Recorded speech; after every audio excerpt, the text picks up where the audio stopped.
Good morning. I'm Dante Ang, the President and CEO of the Manila Times. We're pleased to have this morning the Ambassador of Denmark in the Philippines, Ambassador Grete Sillasen. Uh, Ambassador Sillasen has dedicated her career to international relations with three postings for the United Nations High Commissioner for Refugees. She has been with the Danish Ministry of Foreign Affairs since 1994 and has held various senior positions in Copenhagen and abroad. So prior to her posting here in Manila, she was ambassador to Argentina, where she was also the non-resident ambassador to Paraguay and Uruguay. Ambassador Sillasen holds a master's degree in law, and she is married to another ambassador, Ambassador Kim Christensen, who is currently the Danish ambassador to Vietnam and Laos. It must be nice to have your husband at least in the same continent, Ambassador. Good morning. Good morning. Yes, and that was definitely also part of the plan. My husband was the ambassador to Brazil when I was in Argentina. And then the plan was that we would have the same kind of setup here. The children have always been with me now. It's only 2 daughters. My son is studying in Copenhagen. But we can say that COVID changed that because we can't travel. We don't see each other. I mean, we are so close and yet so far. So close and yet so far. Yes. So yeah. But I mean, we have these means, like we can do an interview now. In normal situations, you and I would have been sitting in the same room. And here we are, but that's also what it teaches us. But exactly when it comes to family relations, Skype does not quite compensate, I have to say. Well, yeah, we have to do what we can. Ambassador, yes. Thank you for your time today. I'm joined this morning by our maritime editor, Carmela Hular, and 2 of our reporters, Keith Kalayag, who covers Malacanang, and Say Almasan, who covers business beats, including the stock exchange and the Department of Tourism. But before we ask questions, would you mind giving us a brief overview of Philippine-Denmark relations? Where are we at now? Things have changed so much. Maybe you can bring us up to date on how that relations is at this moment. Definitely. And I think I should start out by saying that this year we can celebrate 75 years of diplomatic relations between our 2 countries. Denmark was among the first countries to acknowledge the independence of the Philippines. So we are very happy that we have this year. We have to say also that, of course, activities have been greatly hampered by the COVID because we cannot do anything physically. So we are down to a shifting calendar and some online events. We are doing this in very close cooperation with the Philippine Embassy in Copenhagen. The Philippines opened its embassy in Copenhagen just 2 years ago. And I have a very close cooperation with Ambassador Liu Herrera Lim. So we do our best, both on a day-to-day basis and also if we have special events. For example, we are looking forward to hosting together a meeting with businesses later this year. So because it's a two-way communication, and it's a win-win situation if we can strengthen our ties in any ways, in all ways, also the commercials. Maybe just historically, Denmark has always had an important merchant fleet. We have these days with a container shipment, but also going back. So in the 17th century, Danish ships would actually be calling on the ports in the Philippines. We had a foothold in India, in Tranquebar, and that was used also. So we were calling on each other already back then. Then one feature that I would actually like to share, I don't know if you can sort of envisage the map of Denmark, but we are both archipelagos, your country and my country. Of course, the Philippines is much bigger with your 7,000 plus islands, and we have 400 plus. But it's interesting how much we have in common when we have that physical layout, because we understand each other's, the complications of getting to the furthest away parts of your country, the infrastructure challenges that it takes. And that's also why, for example, Danish infrastructure companies are very well situated to everything that has to do with ports, bridges, and so forth. So we share that, and we share that challenge, which is for better. I think there's much nice to be said about it. but also we know what climate change, what impact that has.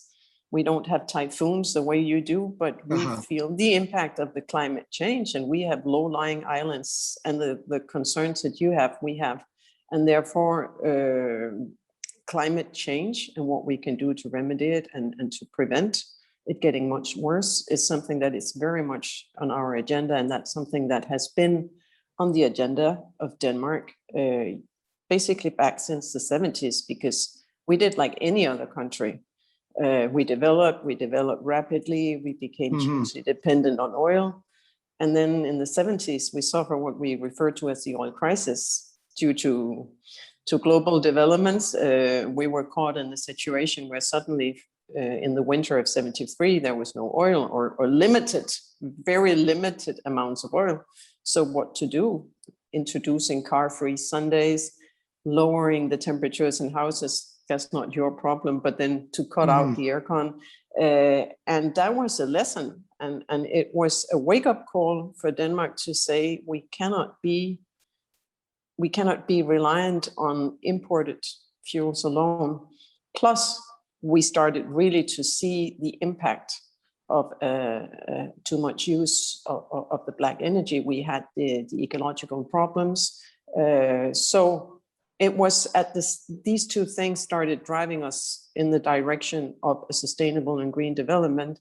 And for example, the Danish windmills coming from the Danish company Vestas, it's the biggest windmill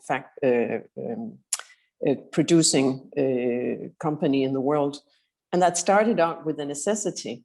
They seized the moment, and today it's a global industry. They actually put up the first windmill park in the Philippines, has Vestas windmills in it.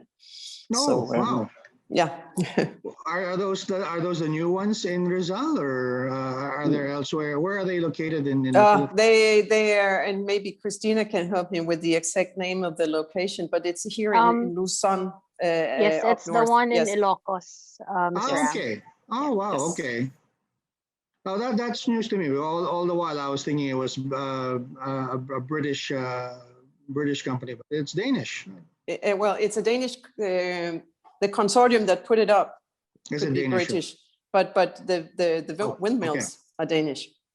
Oh, okay. Wow. Yes. Well, I know they're not only contributing to our energy supply, but they're also a tourist attraction in Ilocos. And of course, in Denmark, I mean, you cannot go anywhere without seeing windmills, and we have some of the world's largest offshore wind parks also. And actually, when you touch down at the airport in Copenhagen, the first thing you see, depending on which angle you get to the airport from, but then we have offshore windmills also outside, right outside Copenhagen. So it is, as you say, it becomes an attraction in itself also. And that is also what has happened to Copenhagen, because at the same time, more or less, that we started considering the energy that we are using, those were the years also where decisions were made that we cannot keep going in the same direction with urban development, because we had exactly what all other cities have, too many cars, congestion, pollution, all the nice old medieval squares filled up by cars, all these things. And it took some very visionary urban planners, and I could call him out by name, Mr. Jan Gehl, who is a Danish architect, who was the first sort of to say, how do we make cities for people? And it took a lot of statistics, which we are very strong at in Denmark. We have everything into statistics. And with the statistics and with the political support, and very importantly, with the support of the citizens of Copenhagen, a turnaround was started. So when Copenhagen today keeps coming out on top of the list of the most livable cities in the world, and by the way, the best city for bikers and pedestrians, it's a result of a very long process where decisions were made to turn around. It doesn't come just like this. And sometimes people tell me, well, you lucky people, but it's a long process and it has not been a process without backs and forths, because in the beginning, everybody who drives a car will say, but hey, I need my car. And so you need to bring everybody together to see that it's necessary. But Mr. Gale has just given last year and this year 2 lectures, online lectures with 2 universities here in the Philippines.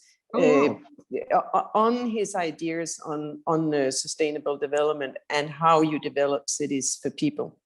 He's amazing. Please give us a link to that. I think we'd be very interested in if it's available. We'd be very, definitely. Very the latest lecture was with University Santo Tomas, and there are some articles about it also. But we would be very happy and also to link to this. Maybe we can look into interviews or something like this. Sure. He's really the grand old man of urban planning. And if you look at Times Square, which today is a pedestrian zone, that was him. Yes. So it's really globally that he and his architecture company have been helping big and small cities to change their ways. And when I was in Buenos Aires, which is another mega city, there was a cooperation between Gale Architects and the city of Buenos Aires. And interestingly, also developing the urban slum areas. How do you do that? How do you avoid just demolishing everything and then try to put so many thousand people somewhere else, very, very far away from the city center where they live and work, or where they have their jobs? That's our problem. That's precisely our problem now. Exactly. So they are very visionary, and they have made a difference. And he has published a number of books, and one of them is this City for People. And I think this month it's coming out in its 38th language. Wow. So is your embassy working with our government on climate change cooperation and or maybe capacity building in terms of urban planning? Are those things that your embassy is involved with right now? I mean, sounds like we could use a lot of these things in the Philippines. It's something that we are. Let me say it like this: we are starting to take up that challenge also, because COVID has shown us how much that is necessary. The embassy here is relatively young. It came in 2014. Yes. So it always takes some time also to get everything established and to continue with that. But for example, right now there are what is called energy transition dialogues leading up to the COP26. And it's the United Kingdom that is heading all of it, but we are involved in that process, and we are spearheading the working group on energy efficiency. And we had I met with the Secretary for Transportation when that was still possible. You know, we had this little window of actually meeting people. Was it 1 month and a half that we thought that we were going back to normal? But that was also about sustainable transportation and planning exactly also with, because when you make ports or even your ferry boats, you can make sure that all these things are sustainable. So we are heading in that direction in everything we are doing.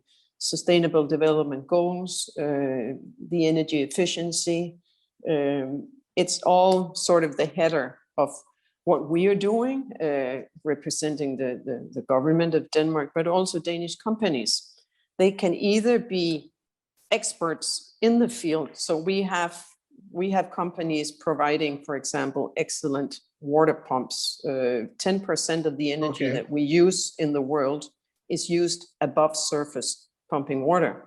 So the better your pumps are, the more energy efficient you are, and you only use the amount of water that you need. It's about controlling temperatures, for example. It's energy efficiency is very, very important in the sense that it's not renewable energy is very important, and I think we have all seen that we have to turn away from how much oil and gas we are using towards the renewable energy sources, and it's very visible. You would remember that you have seen the windmill parks, right?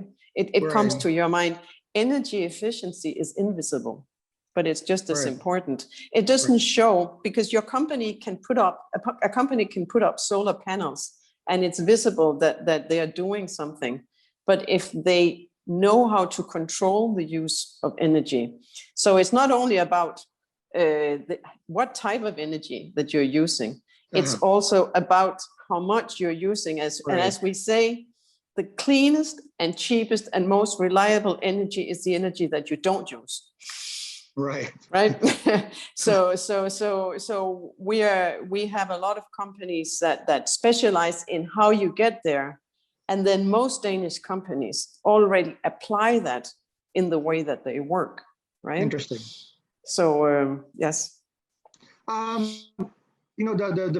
The critics who are when they talk about green energy or renewable energy, one of the issues they bring up is the base load issue, and then that maybe renewable energy sources are just not reliable to supply the base load energy requirements. How did Denmark resolve that issue? What is your energy mix like? It is correct that it is one of the challenges. So it's not only about that you put up some windmills, it's how you get it into the grid, and so that it's reliable. And of course, because the wind can be fickle, sometimes it's there and sometimes it's not. So it's also about, and without being a technician myself, but we have solved that problem. And that's one of the things that we have done, is that our grid is completely reliable, and we can phase in different types of energy. So on days where the winds are high, then we run on wind energy. I think it's 3 or 4 years ago, on the 24th of December, which is a day where we use a lot of energy because we celebrate Christmas on Christmas Eve. So that means all the ovens with the traditional Christmas food are running. And by the way, we are heating the houses because it's December and it's cold. And it was a very windy 24th of December. And all of Denmark was running on the wind energy for that evening. Otherwise, we are also very well connected with our neighbors, Norway and Sweden, that produce energy from water. So we can switch on to their energy, and then we buy from them on days where we don't produce enough. And of course, we are not completely green yet. We also, in the first place, we are, although small, oil producing company. We have some oil in the North Sea, but Norway has much more, as everybody would know. The way the line was drawn, the oil went to Norway, but that is being phased out also. I see. Yes. Interesting. Are there, do you think, renewable energy companies in Denmark that may be interested in investing here in the Philippines? Given there's a similarity in our, we're, as you said, both archipelagos, there may be similar technologies or that can be installed here. Yes. Are there anyone interested? Yeah, Danish energy companies are looking. In the first place, we have companies out here already. Some of these companies I have told you about, with the pumps and the thermostats and all this, they are here. Danfoss, Grundfos, these companies, they are here. They are working. So it's up and running. With regard to the energy itself, we have companies that are definitely interested in looking into it. It's of course also very much dependent on the legislation in the country that you want to go into, because for these kind of investments that are big, you need the predictability, you need really the long-term vision of it to make what are big investments and long-term investments. But we see the legislation going in that direction. For example, there is now an act on energy efficiency, which is very important.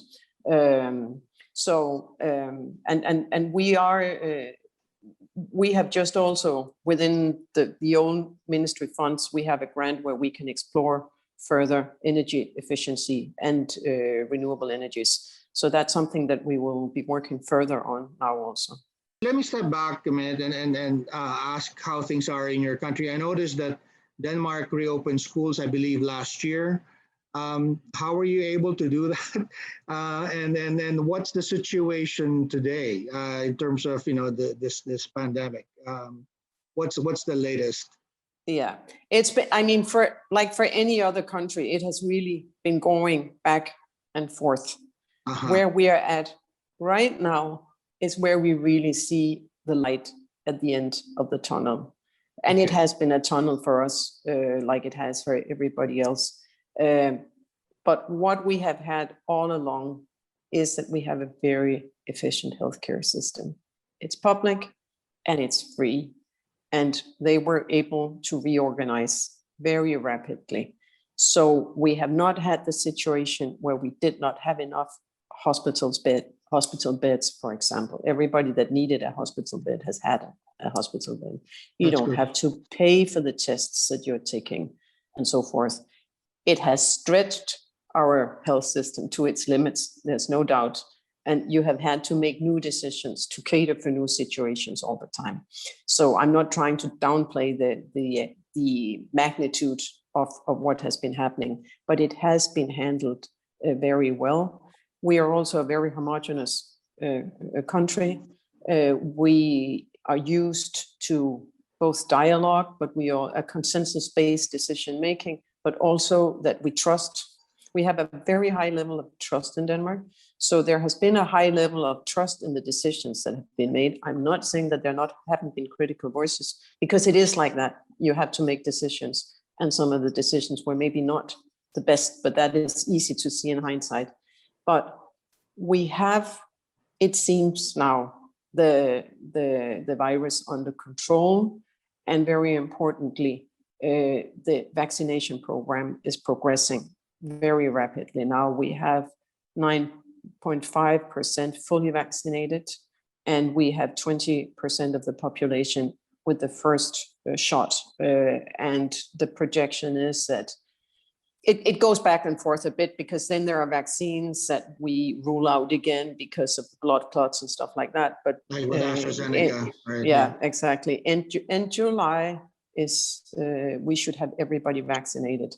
And that, of course, means a lot for opening up. And also the figures as they are now, based on that, exactly 2 days ago, big parts of the society opened up again, because we had a terrible second wave. Christmas was bad. I think we did like everybody else. Seems like we have things under control. People were desperate to go out and celebrate Christmas. And although there were still a lot of prohibitions and whatnot in place, it didn't control the issue. And so we had a very bad second wave, but we seem to be avoiding the third wave. And now, as we progress with vaccines, people have really learned the lesson. And now we are opening up again. And then we should have so much herd immunity that we don't have a third wave, but nobody is sure till it's over. That's also the case. Ambassador, there was some before the pandemic. There were some issues also with the refugees in Europe, not just in your country, but in many places in Europe. Is that still a concern in your country? Is there any work between Denmark and the Philippines, for example, on terrorism cooperation and things like that? Are you talking about refugees or about terrorism? Well, both. I mean, because it seems to be somehow linked, right? I mean, Denmark is, of course, a country that is very concerned about international terrorism. I think you know that in 2006 we had these famous cartoons, which definitely put us in a position where terrorism came much closer, and we have seen in Europe over the last few years these attacks, and attack was only very, very narrowly avoided in Copenhagen some 5 years ago due to a door that was locked the way it should have been locked. It was a meeting, right. And it could have been a disaster and ended up not being it. So it worries us, of course, both with regard to what is Europe, what is the security in Europe, and of course we always work very closely together with our EU allies. We also work very closely I mean, within NATO, we are a member of NATO, so we have also contributed to the troops in Iraq and in Afghanistan.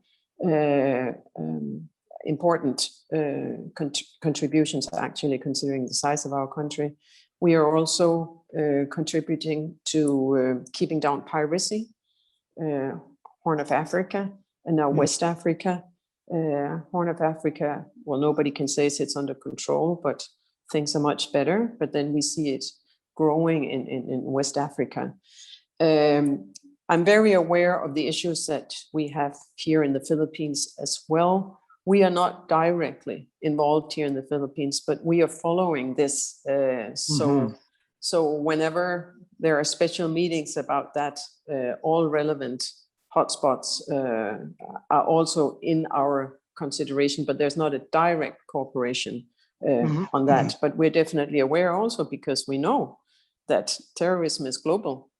The ones that might be trained here could be the ones that came back from Syria. We have people that came back from Syria, or they go there again. So it's a common issue. So wherever there is cooperation on the world's efforts to counter terrorism, we are working. We are cooperating with that also.